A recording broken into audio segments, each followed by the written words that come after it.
Jamaican culture has been popularized across the globe through music, food, and language. But on this week's edition of the Business Review, we delve into the story behind a startup company that is taking Jamaican culture internationally through home decor. Andrew Laidley reports. Donnelly Singh is the CEO of Rugged and Things, a Jamaican business which specializes in custom-made rugs. She says that she always had an unexplained love for rugs. That passion led her to pursue an interior design course.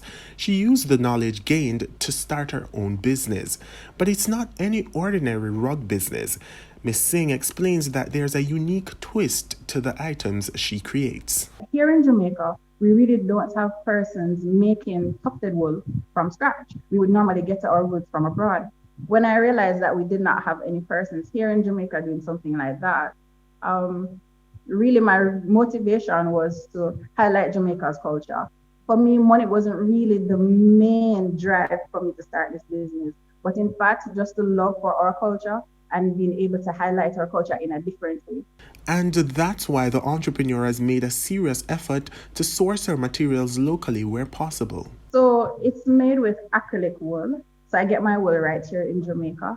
And the glue that I use, unfortunately, can't be sourced in Jamaica. And trust me, I did my research. Worked with a chemist to come up with something, but unfortunately, we couldn't come up with the glue that was appropriate for it. So I have to get my glue from abroad. She admitted that sales have fallen since the coronavirus pandemic, but there's still a steady demand, which has forced her to seek help.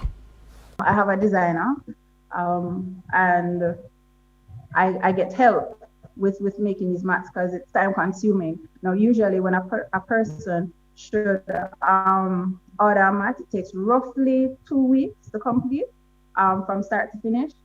So yes, I do have persons helping me. Now, currently we only do indoor mats, but there's a demand for outdoor mats. So currently we're working on see if we can expand in our territory so we can do outdoor mats. Ms. Singh says there are also overseas prospects for her business. I have somebody abroad in the USA who wants to sell the mats. So I am working on that right now. Because right now I am seeing an entire factory hiring like over 100 persons and producing mats that will be shipped worldwide.